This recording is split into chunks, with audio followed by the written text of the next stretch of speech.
My names I'm called Nyakabande James, and I work with CAFOMI, which stands for Care and Assistance for Forced Migrants. I work as a wash officer.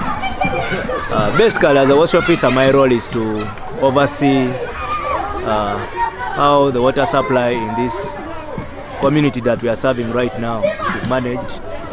I'm entitled to deal with the structures.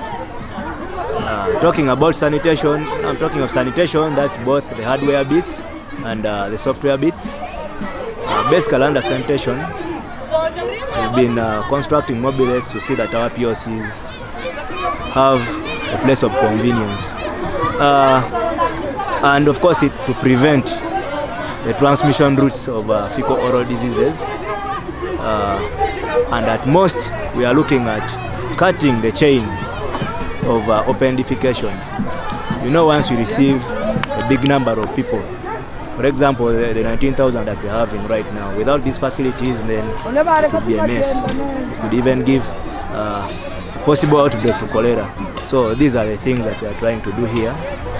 Hygiene promotion, mostly we are sensitizing the POCs, hand washing techniques, good hygiene practices, and how they can maintain the areas they are sleeping in.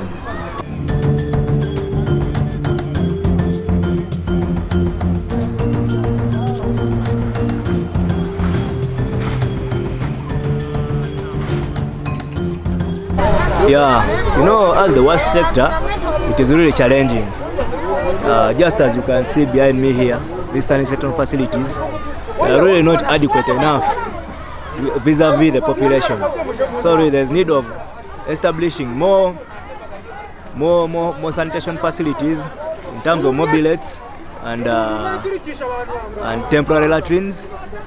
Currently, it is really hard to even attain sufficient depth, so that makes the rate of decommissioning very high,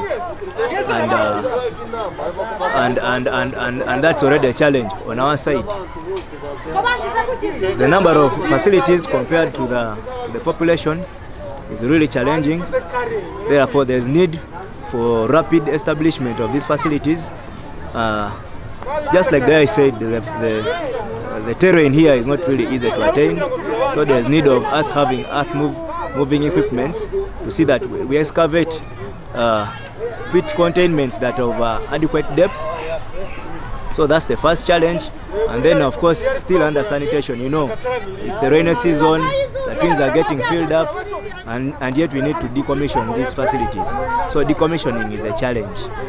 Once it rains, it's a challenge to decommission, since the fecal matter gets mixed up with water. So that makes us delay on our scheduled activities, and yet the demand of the POCs is really great. Under water supply, currently we have some few storage facilities, but there's still a gap of over around 14,000 liters of water to be supplied, because currently we are supplying 260,000 liters. So we are seeing how we can struggle and see that we achieve the 140,000 liters of water. But as the wash sector, we are trying to push it amidst these challenges. Under hygiene promotion, the challenge really arises from the rate at which our hand washing facilities are being vandalized is too high. We are trying to sensitize the POCs on how to see that they use these facilities very well. But still, it's really a challenge, in that the rate at which the facilities are getting vandalized is very high, hence making it not to be sustainable. So we call upon partners who can support in this area to really look into the area of wash, because wash is like, it's the heart of the human being if we have to compare this project to the human body. So that's the kind of dilemma we are in. However, amidst it, we are trying our level best to see that we are containing and mitigating all the possible causes of cholera outbreak within this holding area.